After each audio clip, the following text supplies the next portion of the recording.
Bismillahirrahmanirrahim. Assalamualaikum warahmatullahi wabarakatuh.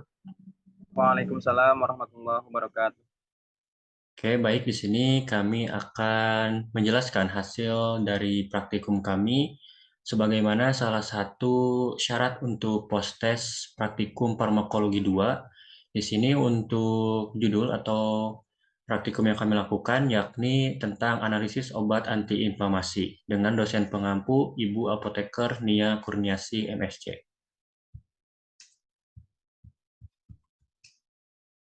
Oke, di sini kami dari kelompok 6. Sebelumnya, perkenalkan di sini saya Lutfi Julfia Ananta sekaligus moderator. Selanjutnya ada Wawan Hermawan, kemudian ada Apipudin Baihaqi, Rifki Nugraha, Nur Lestari, Sinta Amelia, Alia Nur Rasyid, dan Devia Putri. Oke, baik sebelum kita masuk ke pembahasan, sebelumnya tujuan praktikum dilakukan yakni untuk mengetahui mekanisme aksi penghambatan obat antiinflamasi. Oke, di sini kita masuk ke pembahasan yang pertama, yakni tentang dasar teori terlebih dahulu yang akan disampaikan oleh Alia Nur Rasyid. Untuk Alia dipersilahkan. Apa itu inflamasi? Inflamasi merupakan suatu respon protektif normal terhadap luka jaringan yang disebabkan oleh trauma fisik, zat kimia yang merusak, atau zat-zat mikrobiologi. Inflamasi adalah usaha tubuh untuk menginaktivasi atau merusak organisme yang menyerang, menghilangkan zat iritan, dan mengatur zat perbaikan jaringan. Inflamasi juga merupakan proses yang vital untuk semua organisme dan berperan baik dalam mempertahankan kesehatan maupun dalam terjadinya berbagai penyakit yang dicetuskan oleh pelepasan mediator kimiawi dari jaringan yang rusak dan migrasi sel. Mediator kimiawi spesifik bervariasi dengan tipe proses peradangan dan meliputi amin, seperti histamin dan 5-hidroksitriptamin, lipid seperti prostaglandin, peptida kecil seperti bradikinin, dan peptida besar seperti interleukin. Penemuan variasi yang luas di antara mediator kimiawi telah menerangkan paradoks yang tampak bahwa obat-obat antiinflamasi dapat mempengaruhi kerja mediator utama yang penting pada satu tipe inflamasi tetapi tanpa efek pada proses inflamasi yang tidak melibatkan mediator target obat. Mekanisme terjadinya radang. Terjadinya inflamasi adalah reaksi setempat dari jaringan atau sel terhadap suatu rangsang atau cedera. Setiap ada cedera, terjadi rangsangan untuk dilepaskannya zat kimia tertentu yang akan menstimulasi terjadinya perubahan jaringan pada reaksi radang tersebut. Di antaranya adalah histamin, serotonin, bradikinin, leukotriene, dan prostaglandin.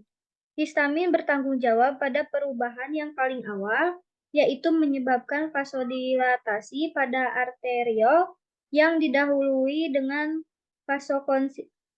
vasokonstriksi awal dan peningkatan permeabilitas kapiler. Hal ini menyebabkan perubahan distribusi sel darah merah. Oleh karena aliran darah yang lambat, sel darah merah akan menggumpal. Akibatnya, sel darah putih terdesak ke pinggir. Makin lambat aliran darah, maka sel darah putih akan menempel pada dinding pembuluh darah, makin lama makin banyak. Perubahan permeabilitas yang terjadi menyebabkan cairan keluar dari pembuluh darah dan berkumpul dalam jaringan. Bradikinin bereaksi lokal menimbulkan rasa sakit. Vasodilatasi meningkatkan permeabilitas kapiler. Sebagai penyebab radang, prostaglandin berpotensi kuat setelah bergabung dengan mediator lainnya. Oke, baik. Selanjutnya kita masuk ke metodologi yang akan dipaparkan oleh Apip dan Devia. Tetapi terlebih dahulu untuk alat dan bahan akan dipaparkan oleh Apip. Dipersilahkan. Untuk selanjutnya ada alat dan bahan. Alat yang akan digunakan yaitu spuit, sonde oral, plastimotor manual, atau digital. Selanjutnya ada bahan yang akan digunakan. Larutan Karangen 1% dalam Aquades, suspensi kosong 0,5% sebagai kontrol, suspensi obat dexamethasone. Hewan yang digunakan tikus putih 3 ekor atau marmut 3 ekor. Selanjutnya, prosedur kerja. Tikus dipuaskan tetap diberi air minum sejak kurang lebih 18 jam sebelum percobaan. Tikus ditimbang lalu diberikan tanda pada pengiriman kaki belakang sebelah kiri untuk setiap tikus. Volume kaki diukur dengan cara mencelupkan kaki yang telah ditandai sampai batas tanda yang telah diberikan ke alat plastimometer. Lalu dilihat tinggi cairan pada alat jika menggunakan plastimometer manual atau nilai yang tertera di layar jika menggunakan plastimometer digital. Nilai ini dinyatakan sebagai volume awal. Tikus diberikan suspense obat dexamethasone secara oral dengan variasi dosis masing-masing 15 mg per kilogram berat badan dan 20 mg per kilogram BB dan suspensi kosong untuk kontrol. Pada menit ke-30 setelah pemberian obat, disuntikan larutan karagenan 1% dengan volume 0,05 ml ke telapak kaki belakang kiri setiap tikus. 30 menit kemudian, volume kaki yang telah disuntik karagen diukur dan dicatat. Pengukuran dilakukan selama 3 jam dengan interval 30 menit sekali. Catat hasil pengamatan dalam tabel, lalu setiap tikus hitung persentase radang dan persentase inhibisi radang yang terjadi untuk setiap titik waktu 30 menit, 60 menit, 90 menit, dan seterusnya dengan menggunakan rumus. Berdasarkan data yang diperoleh, gambarkanlah grafik persentase radang dan persentase inhibisi radang yang tergantung pada waktu.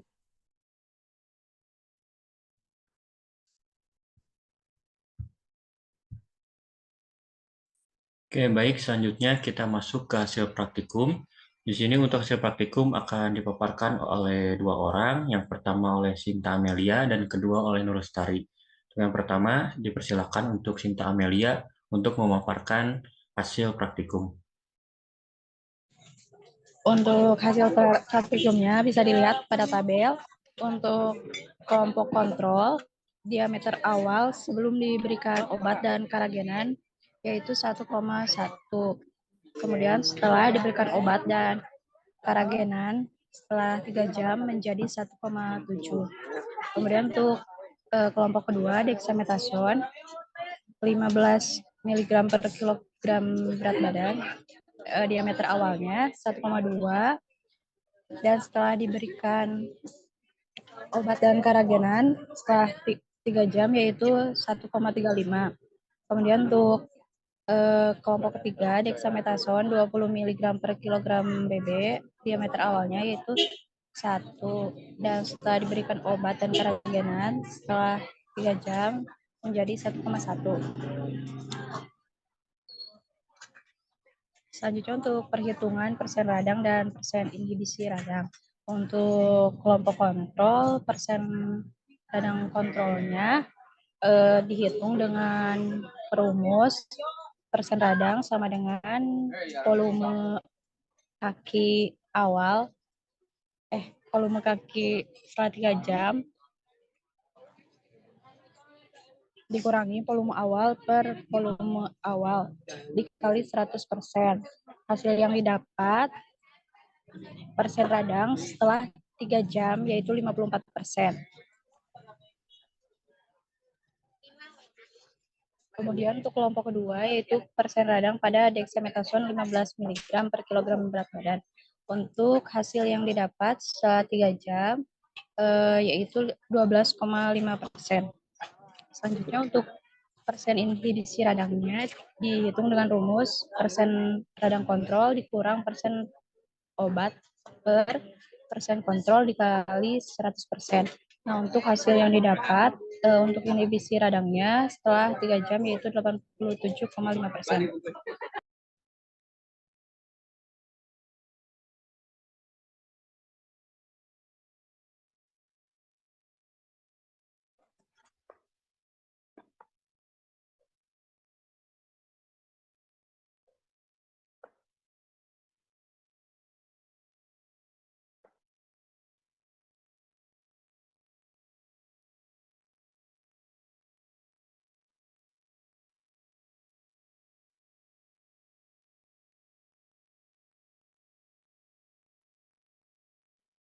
Untuk persen radang dexamethasone 20 mg per kilogram berat badan,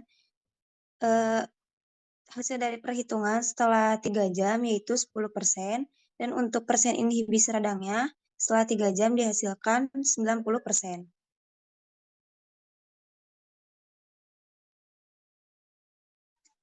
Untuk tabel presentase radang dan inhibisi radang bisa dilihat.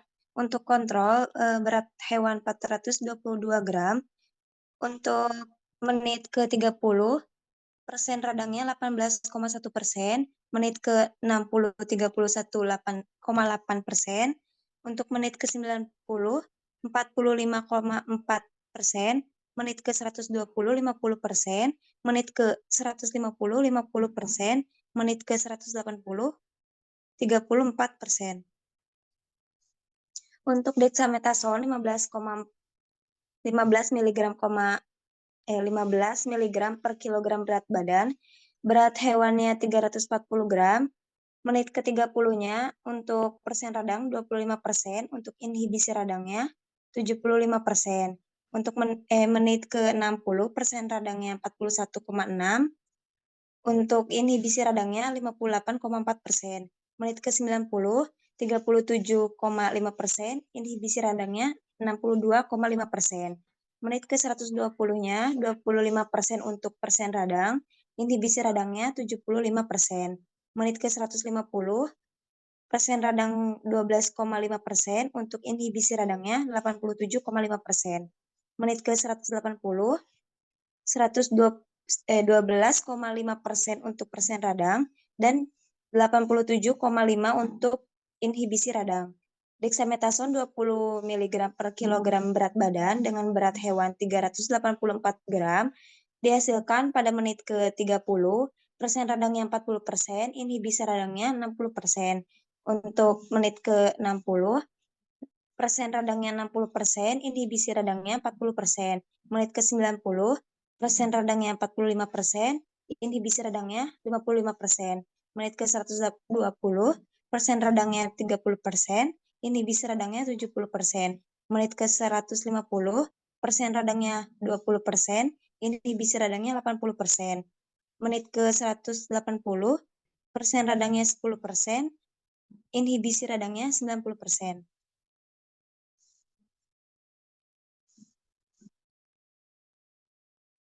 Untuk grafik presentasi radang bisa dilihat kenaikan dan penurunan dari kontrol dexamethasone 15 mg dan dexamethasone 20 mg.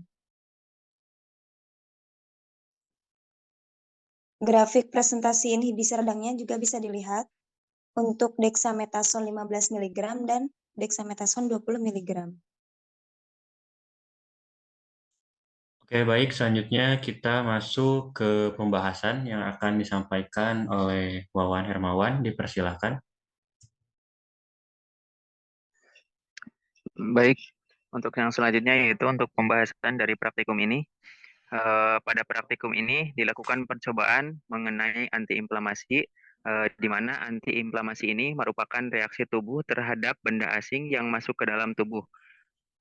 Metode pengujian antiinflamasi dilakukan berdasarkan pada kemampuan obat uji untuk mengurangi atau menekan derajat utama yang diinduksi pada hewan percobaan. Untuk hewan percobaan ini dilakukan bertujuan untuk mempelajari daya antiinflamasi obat pada binatang dengan radang buatan.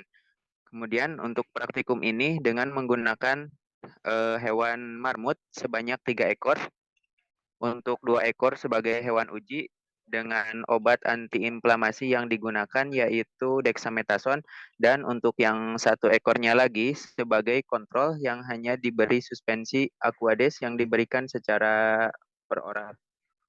Kemudian pada praktikum ini digunakan penginduksi dengan karagenan 1%, yang merupakan senyawa iritan yang paling banyak digunakan untuk menimbulkan udema ketika disuntikan pada telapak kaki si marmut.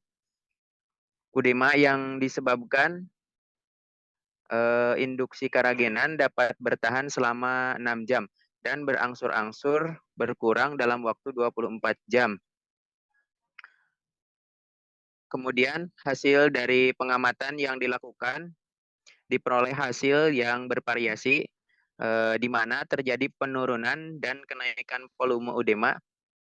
Pada marmut dengan perlakuan kontrol terjadi kenaikan volume udema pada menit ke-30, ke-60, dan ke-120 menit.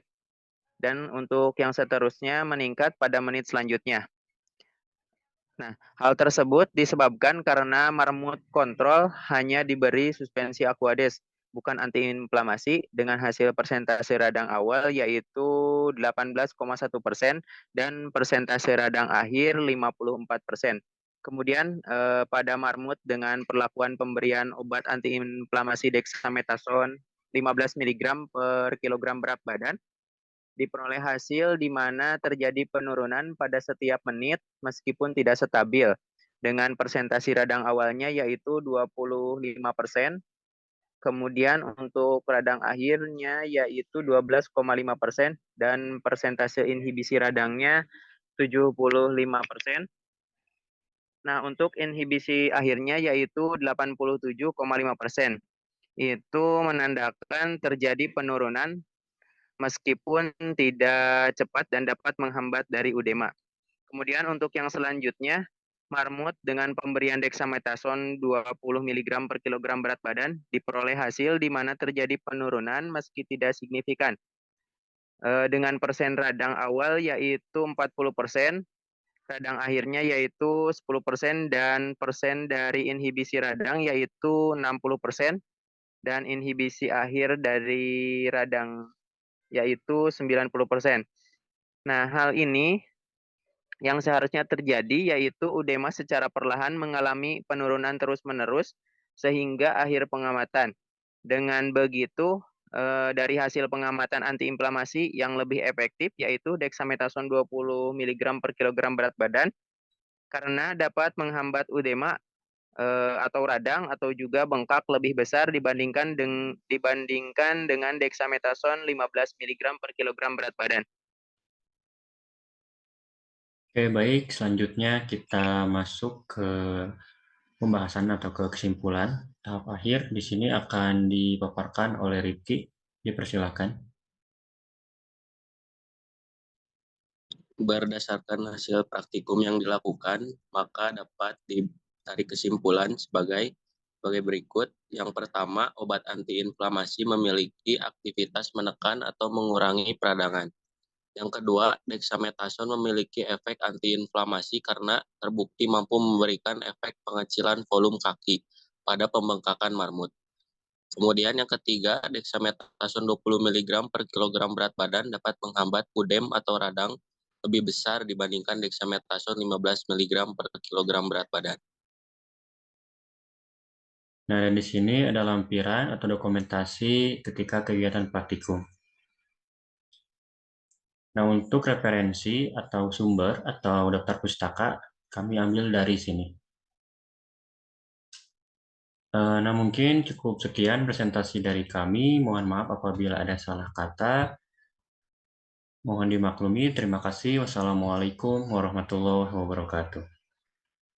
Waalaikumsalam warahmatullahi wabarakatuh.